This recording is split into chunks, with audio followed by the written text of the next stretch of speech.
Assalamualaikum warahmatullahi wabarakatuh. Perkenalkan, nama saya Rasihudin Alam, NIM H411937. Saya akan menjelaskan atau mempresentasikan tentang paradigma Al-Quran dalam membangun komitmen untuk mewujudkan dunia yang damai, aman, dan sejahtera.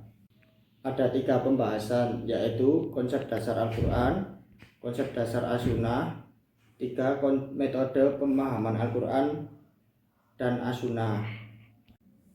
Yang pertama adalah konsep dasar Al-Quran.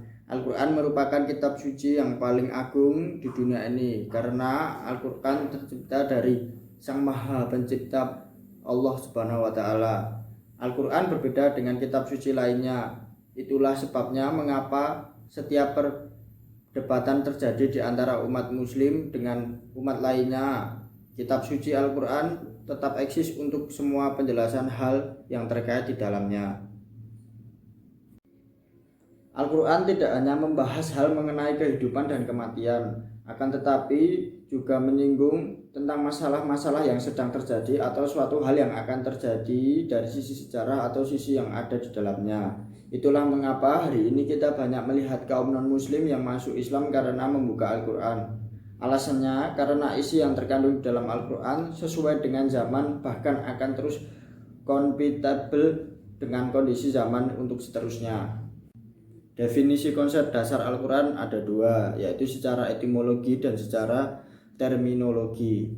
Secara etimologi, qorok mempunyai arti mengumpulkan dan menghimpun, dan qiroh berarti menghimpun huruf-huruf dan kata-kata satu dengan yang lain dalam satu ucapan yang tersusun rapi. Sedangkan secara terminologi, para ulama yang menyebutkan definisi Al-Quran yang mendekatkan maknanya dengan membedakan dari yang lain dengan menyebutkan bahwa Al-Quran adalah kalam atau firman Allah yang diturunkan kepada Muhammad SAW yang pembacaannya merupakan ibadah.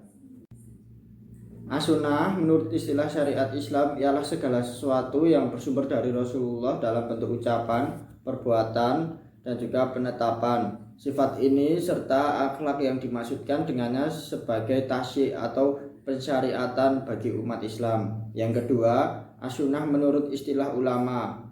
Usul fikih ialah segala sesuatu yang bersumber dari Nabi yang selain dari Al-Quran, baik perbuatan, perkataan, takrir, penetapan yang baik untuk menjadi dalil bagi hukum syari.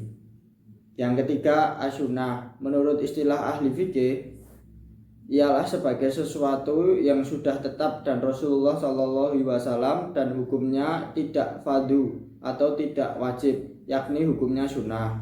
Yang keempat, As-Sunnah menurut ulama salaf ialah yang dilaksanakan oleh Rasulullah SAW dan para sahabatnya, baik tentang ilmu, keyakinan, perkataan maupun perbuatannya. Selanjutnya, contoh-contoh dari definisi As-Sunnah yang dibawakan oleh ahli hadis antara lain hadis qauli ialah ucapan Rasulullah yang ada hubungannya dengan tasyri'.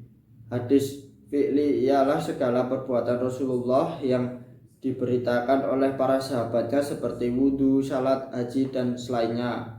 Selanjutnya, hadis takri ialah segala perbuatan sahabat yang diketahui oleh Rasulullah dan beliau membiarkannya sebagai tanda setuju dan tidak mengingatkannya.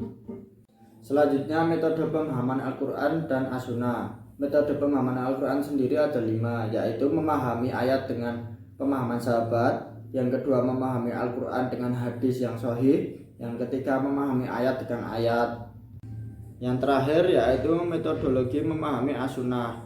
Ada 4, yaitu klaim adanya pertentangan hadis dan Al-Quran, yang kedua menghimpun hadis-hadis yang bertema sama, yang ketiga menggabungkan dan mentarjih hadis-hadis yang bertentangan, yang keempat naskah dalam hadis. Baik, mungkin itu yang dapat saya jelaskan. Bila ada salah kata maupun penjelasan, saya mohon maaf sebesar-besarnya. Wassalamualaikum warahmatullahi wabarakatuh.